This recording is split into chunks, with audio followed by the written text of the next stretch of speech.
on en a sélectionné certaines avec Aurélie, auxquelles on va répondre. On a pris finalement celles qui nous semblaient les plus intéressantes par rapport au fil de discussion, donc notamment celles que vous avez laissées sur le forum dédié à la séquence 1. Et on vous invite évidemment pour les autres séquences, la séquence 2, la séquence 3, toujours pareil, à utiliser ce forum de discussion, à voter pour les questions qui vous semblent les plus intéressantes, pour que les enseignants qui vous répondent puissent le faire selon ce qui vous semble le plus important à répondre. L'autre aspect, c'est qu'à la fois donc, on a choisi des réponses sur ce forum, mais également vous pouvez poser des questions en live, soit par Twitter, soit toujours par ce forum. Et donc on a Julien qui est notre community manager et Sarah qui est l'ingénieur pédagogique qui sont avec nous et qui suivent finalement ce qui se passe sur les réseaux et nous transmettrons les questions que vous posez. Alors là aussi, on ne pourra pas répondre à toutes les questions, mais on verra aussi certaines de vos questions, on pourra y répondre après par écrit sur les forums tout au long de la semaine. Donc voilà pour la règle du jeu que l'on s'est donnée pour pouvoir interagir ainsi avec vous. Et donc on va reprendre comme ça certaines de vos questions. Je vais commencer par finalement une des premières questions qui a été posée sur le forum de la séquence 1 par Alan, qui disait, voilà, dans un exercice, vous savez, l'exercice que vous avez fait avec le mot croisé, la définition du mot 4 ne me semble, à mon sens, n'est pas correcte. La définition, c'est, selon les points de vue, la biodiversité peut être considérée comme une menace pour l'activité agricole ou au contraire être considérée comme le devenir des êtres vivants. Et je suppose que vous voulez dire, selon les points de vue, elle peut être considérée comme menacée par l'agriculture, par l'activité agricole ou le devenir des êtres vivants. Alors, cette question, elle me semble intéressante parce que finalement, elle révèle trois postures, trois visions que l'on peut avoir du lien entre biodiversité et activité agricole. La première vision est bien effectivement que la biodiversité peut être considérée comme une menace pour l'activité agricole. Typiquement, c'est celle que vous avez vue, vous savez, sur l'affiche qui était à gauche sur l'emploi de la coalcitrine qui va pasteuriser la terre. Là, on voit bien que ce qui est visé derrière, c'est derrière la biodiversité, il y a des bioagresseurs qu'il faut absolument maîtriser, contrôler, parce qu'ils sont une menace pour l'activité agricole. Et donc cette vision-là, effectivement, va conduire à des utilisations, par exemple, de produits chimiques ou de moyens de lutte contre ces bioagresseurs. Une deuxième vision qui est de dire, effectivement, comme le dit Alan, la biodiversité peut être considérée comme menacée par l'activité agricole. Et par rapport à ça, on l'a vu aussi dans le Millennium Ecosystem Assessment, cette expertise a bien mis en exergue cette menace que représentait l'activité agricole pour la biodiversité. Et dans ce cas-là, on va avoir par exemple des discours sur la conservation de la biodiversité, c'est-à-dire éviter cette menace de l'activité agricole, discours qu'on va voir développer un petit peu plus dans la séquence suivante. Et puis il y a une troisième vision qui peut être dire finalement la biodiversité peut être vue comme une condition de l'activité agricole. Et vous l'avez compris, cette troisième vision est notamment celle qui est défendue par l'agroécologie, qui fait de la biodiversité, et donc de l'agrobiodiversité, une des clés finalement de la fertilité et de la durabilité des systèmes agricoles. Donc voilà, il me semblait qu'à travers cette question, finalement, ça permettait de revenir sur ces trois visions. La biodiversité peut être vue comme une menace, peut être vue comme menacée, ou peut être vue également comme une condition de l'activité agricole. Voilà, donc là, je vais passer la parole à Aurélie pour une autre question, puis après, on interviendra plus en binôme sur certaines questions que vous avez posées. Alors là, maintenant, en fait, c'est une remarque de Michel Martin. Alors, je ne vais pas la lire parce qu'elle est très, très longue, mais vous pouvez la voir sur le forum. Il dit en particulier que, à propos du texte, des textes qui concernent les Indiens d'Amérique du Nord, que ces Indiens-là sont animistes et que nous, occidentaux, nous ne deviendrons pas animistes. Et en fait, ce que j'ai envie de préciser, que oui, heureusement, et c'est pas le but. Ce MOOC et cet exercice-là n'est pas pour inciter qui que ce soit à devenir animiste ou à devenir quoi que ce soit. C'était uniquement en fait pour faire réfléchir et pour montrer une autre façon de voir le monde. Et là, je dis voir le monde et non pas voir la nature, parce que justement, pour les Indiens d'Amérique du Nord, le mot nature, le concept de nature n'a pas de sens en fait. Donc c'était un rapport au monde qu'ils avaient. Et en fait, cet exemple-là rentre dans une réflexion qu'on a aujourd'hui dans l'ensemble de notre société, sur les limites de notre approche naturaliste, pour reprendre un terme de Descola que vous avez également cité dans ce cours, où en fait c'est un rapport où l'homme est séparé de la nature, où l'homme a un sentiment de supériorité très souvent sur la nature, à une fois dans la science, dans l'approche technologique, dans le progrès. Et en fait on se rend compte que cette approche-là connaît ses limites avec la crise environnementale que nous sommes en train de vivre.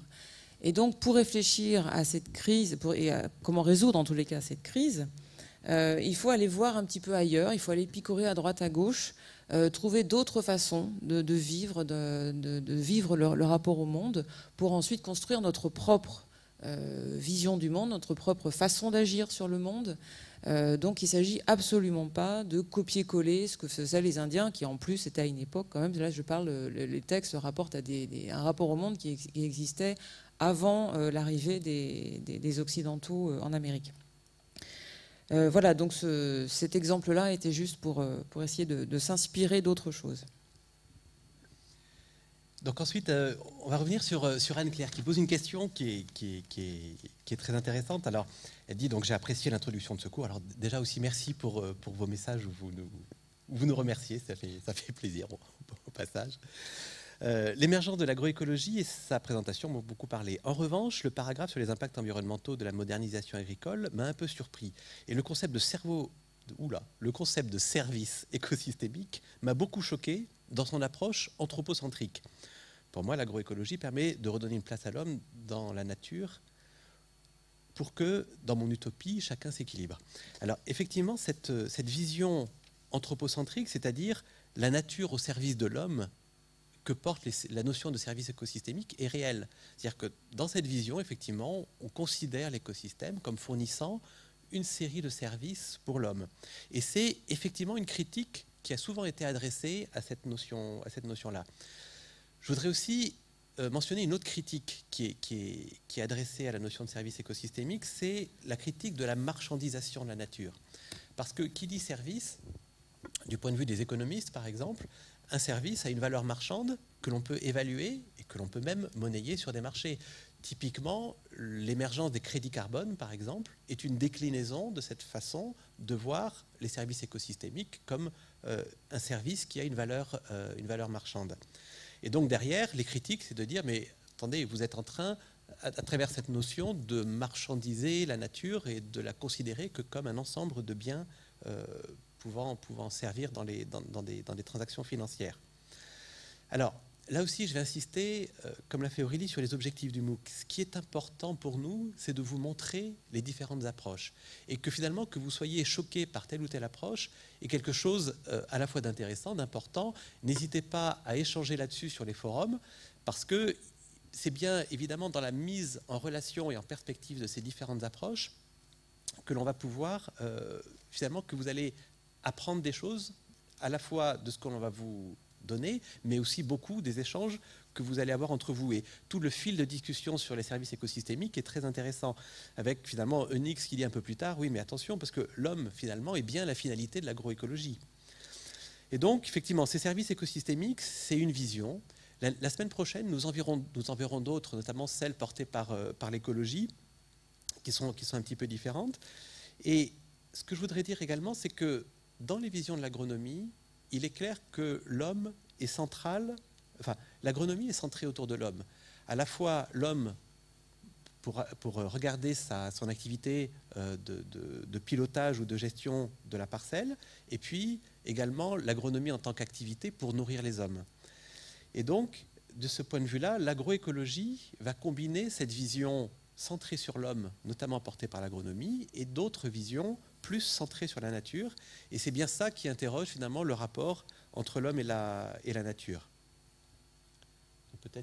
Oui, en fait, moi là-dessus, j'avais envie de rajouter que les services écosystémiques, enfin, cette notion, ce concept fait partie d'un ensemble de concepts qui justement se développent, mais toujours dans une vision naturaliste. D'où un peu la limite que ressent Anne-Claire face à ce concept. Et en fait, il y a énormément de choses à dire là-dessus. Et par contre, je vous renverrai en fait à Virginie Maris, qui est philosophe, qui travaille donc sur la philosophie de l'environnement, et qui a écrit un livre justement sur tous les questionnements liés aux services écosystémiques. Et il est vraiment passionnant, donc si vous êtes curieux de ces questions-là, allez-y.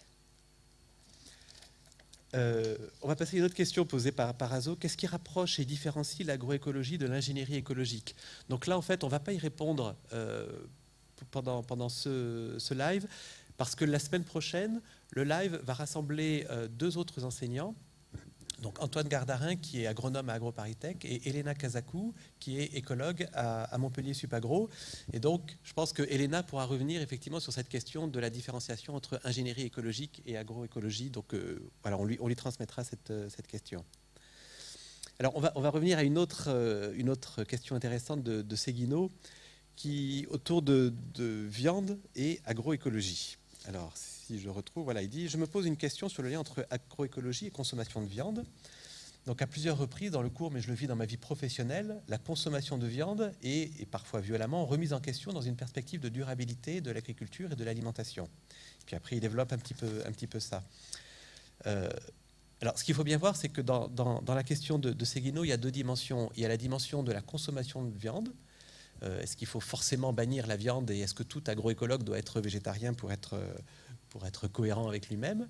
Et puis l'autre question qui est de se dire la mise au pilori des systèmes d'élevage, et il montre très bien dans son message que certains systèmes d'élevage contribuent à des gestions durables de certains espaces et sont très, très intéressantes dans une perspective agroécologique. Donc je voudrais lui répondre sur ces deux aspects et puis Aurélie complétera. C'est la première chose.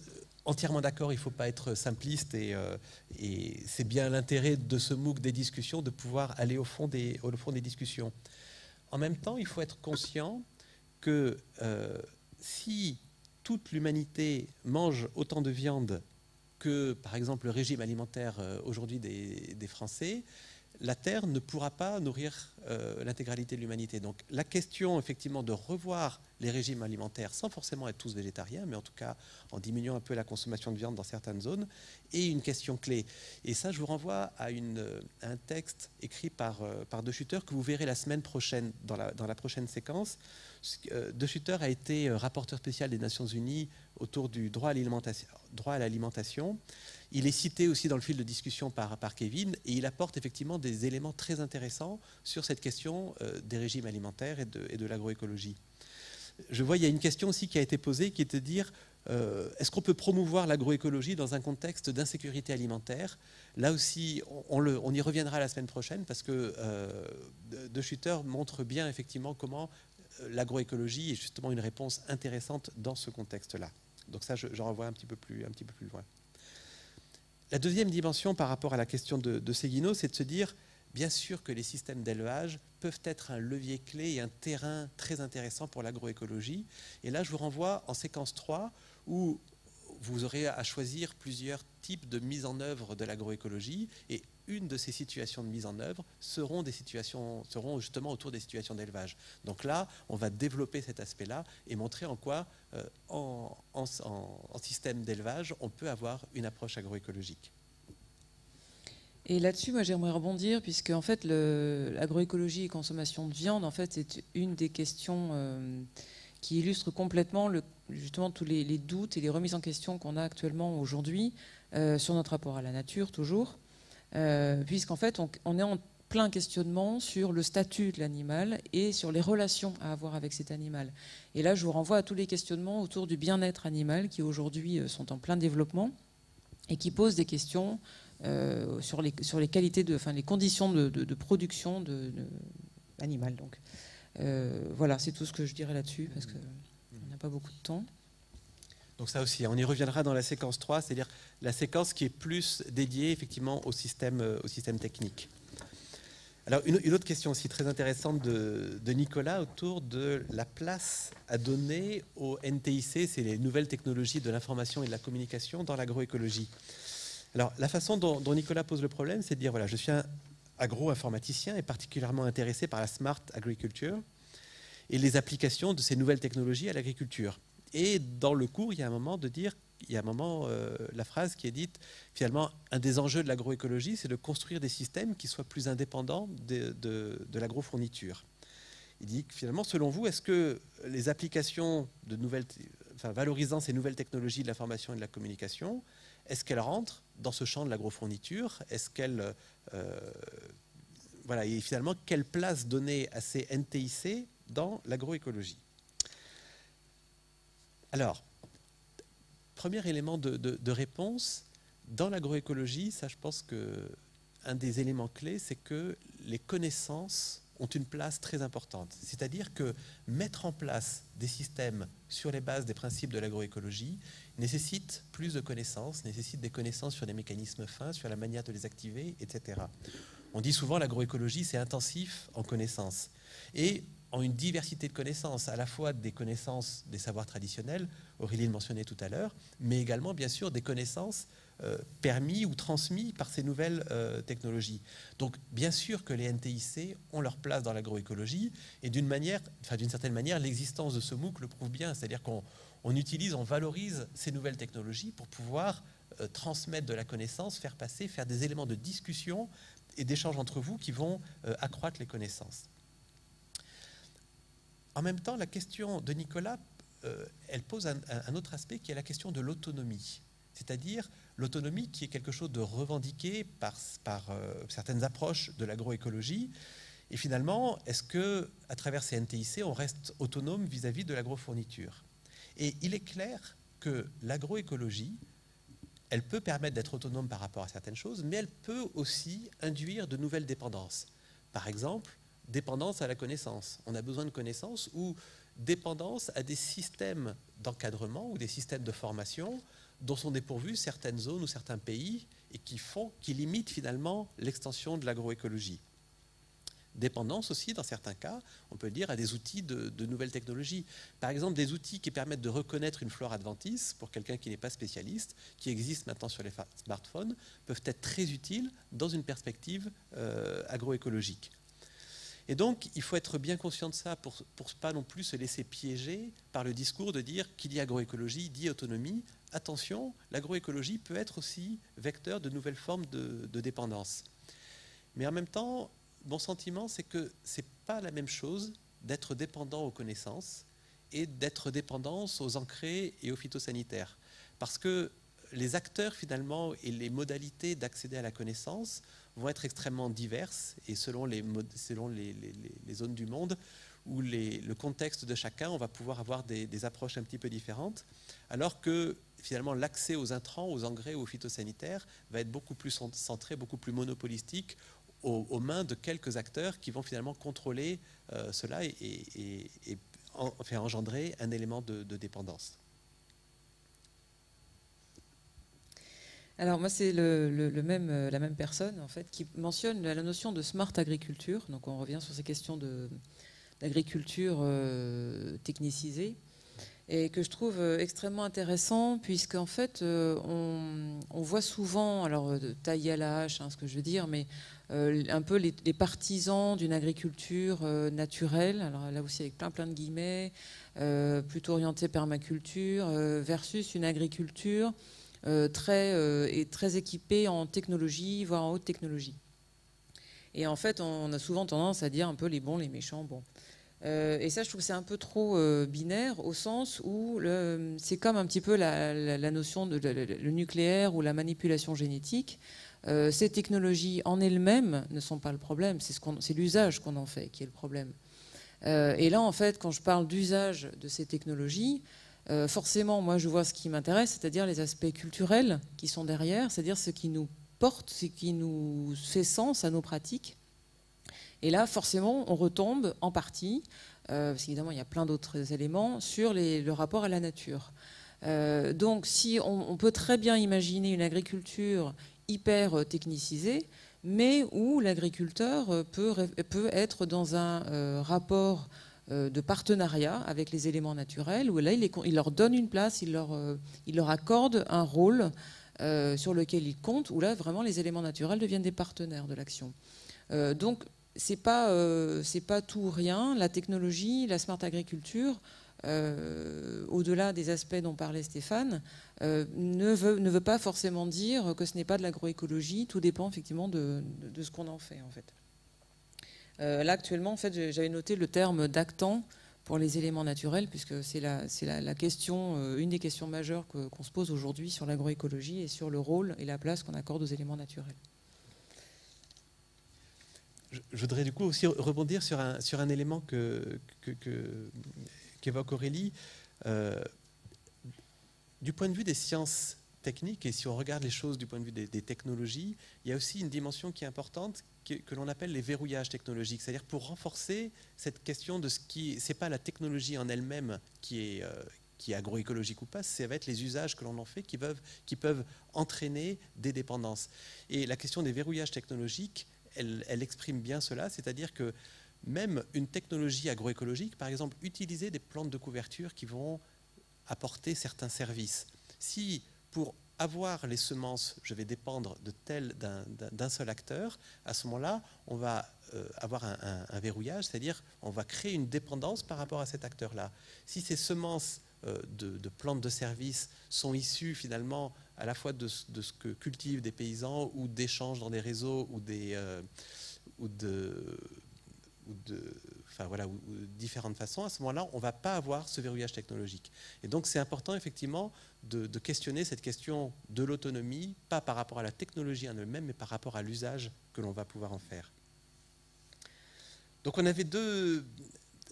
Alors, une autre question que je n'ai pas été pioché sur le forum de la séquence 1, mais sur Mahara, dans les fils de discussion, où il y avait quelque chose que j'ai trouvé aussi très intéressant sur la question hors sol et agroécologie. Puis il y a une question aussi en live qui renvoie un petit peu à ça, c'est quels sont les rapports ou affinités entre agroécologie et permaculture. Alors vous allez voir le lien que je fais entre les deux. Et donc c'est Pierre qui pose la question dans ce groupe, est-ce que l'absence de vrai sol est un frein incontournable à la reconnaissance de l'agriculture hors sol comme une pratique agroécologique? Et vous verrez, il développe bien cette question-là, apporte des arguments, et puis il y a des tas de discussions et d'arguments qui sont apportés. Et puis un peu plus loin, Henri change un petit peu le questionnement, inverse la question et dit, finalement, est-ce qu'on ne peut pas rendre le hors-sol compatible? Est-ce que la vraie question, c'est pas, peut-on rendre le hors-sol compatible avec l'agroécologie? Et ça, je trouve que ce fil de discussion est intéressant parce que un des éléments clés de notre approche, c'est de dire, l'enjeu, c'est pas d'estampiller agroécologique tel ou tel système en disant ce système il est agroécologique, ce système l'est pas, et agribio égale agroécologique, hors sol égale pas agroécologique par exemple. Mais plutôt de pouvoir mener et conduire et vous amener et vous donner les clés pour mener et conduire une réflexion agroécologique dans une diversité de systèmes. Et bien sûr, on peut mener une réflexion agroécologique, y compris dans des systèmes hors sol. Par exemple, vous le verrez aussi dans les séquences suivantes à travers la question de l'usage de régulation naturelle pour lutter, par exemple, de lâcher d'auxiliaires, pour lutter contre certains ennemis des cultures. Et donc, on va utiliser finalement des principes de l'agroécologie. Ou également, c'est dit dans le fil de discussion, on peut combiner effectivement des cultures hors sol avec de l'aquaculture et imaginer comme ça des systèmes qui recyclent les éléments nutritifs, qui soient très inspirés finalement de ce qui se passe dans la nature. Donc voilà, je pense que ce changement de perspective est très intéressant par rapport au MOOC. Et puis, je voudrais aussi vous questionner sur la question de vrai sol.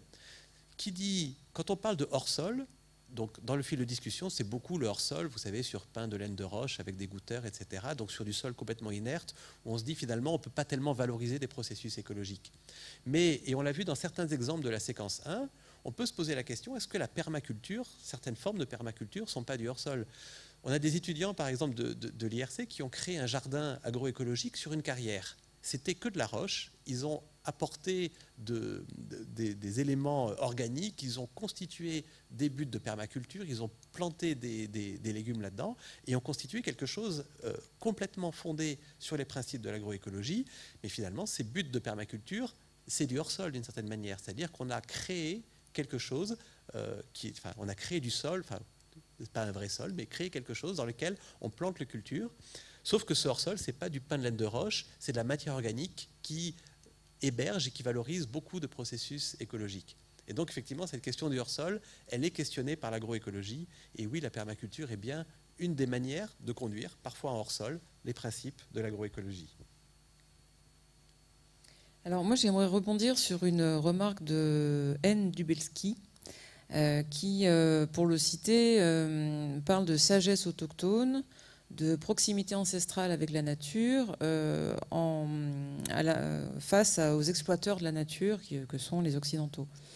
Et cette terminologie me gêne un petit peu parce qu'elle s'éloigne en fait du message que j'ai voulu faire passer dans le MOOC, puisqu'en fait l'idée c'était de constater, simplement constater, qu'il existe des cultures différentes qui ont chacune leur logique, leur cohérence, leur justification, et qui ont donc du coup tout droit de citer sans dire que l'une est bien ou au contraire l'autre est mal. En fait, j'aimerais du coup rebondir sur l'image du bon sauvage à Larousse, puisqu'en fait le bon sauvage c'est souvent l'image qui est associée au peuple autochtone, parce que forcément ils vivent en harmonie avec la nature. Ce sont des termes qu'on utilise très souvent, qu'on entend très souvent. Ils ne peuvent que faire des choses positives pour la nature, ils ne détruisent pas la nature, et sous-entendu ce sont des écologistes nés, quoi, en fait. Et ça, c'est quand même assez... Ça pose énormément de questions, puisqu'on a beaucoup d'exemples qui montrent l'inverse. En Nouvelle-Zélande, le moa, qui était une espèce de gros oiseau, là, a été complètement éradiqué, parce qu'il était facile à chasser, parce qu'il ne s'envolait pas. L'île de Pâques était aussi un très bel exemple, puisque la forêt était complètement détruite. Et qu'en fait, quand les Occidentaux sont arrivés, ils sont arrivés face à une population qui avait très faim, en fait, qui mourait de faim. Et là, je renvoie au livre de Jared Diamond qui a cité beaucoup d'exemples de sociétés autochtones qui ne sont pas en harmonie avec la nature. Donc en fait, il faut bien réaliser en fait que ce bon sauvage n'est pas un écologiste, puisque la notion même d'écologie n'existe que parce qu'on a un rapport distancié avec la nature. Quand on ne fait plus de différence entre l'homme et la nature, forcément, on ne va pas la gérer, donc ne pas être écologiste.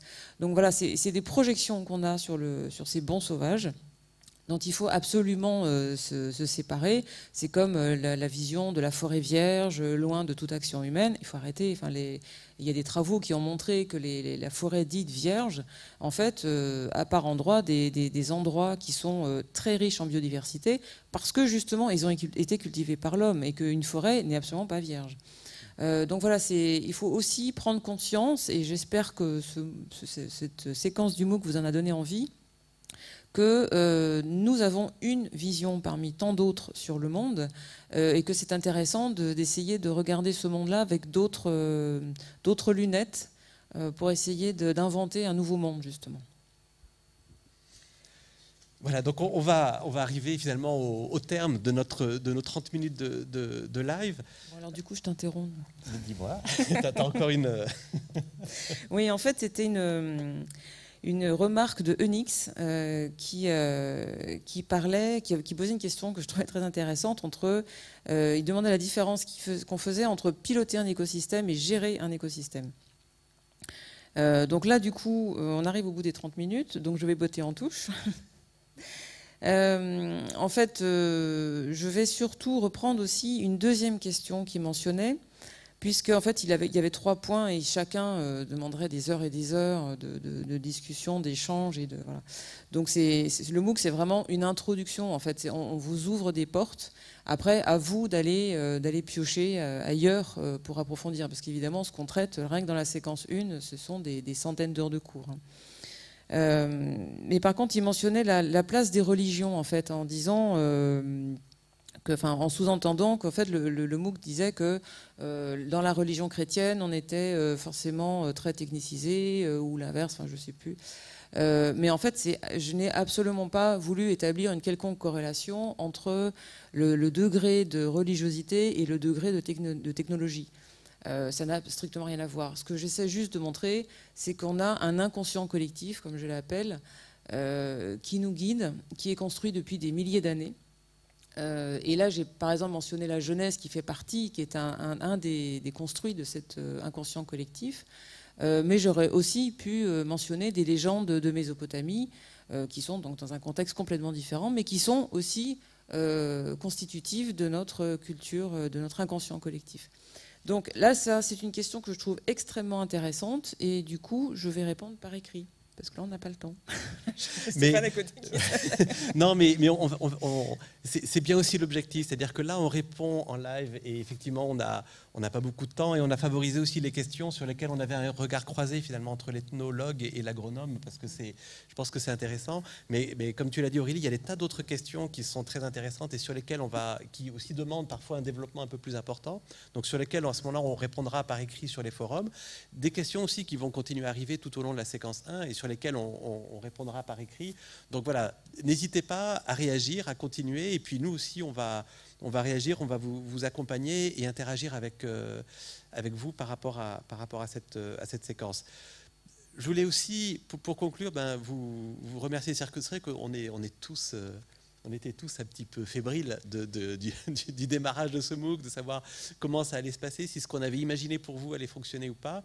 Donc on voit effectivement qu'il y a beaucoup de choses très intéressantes qui se passent et on vous invite à continuer.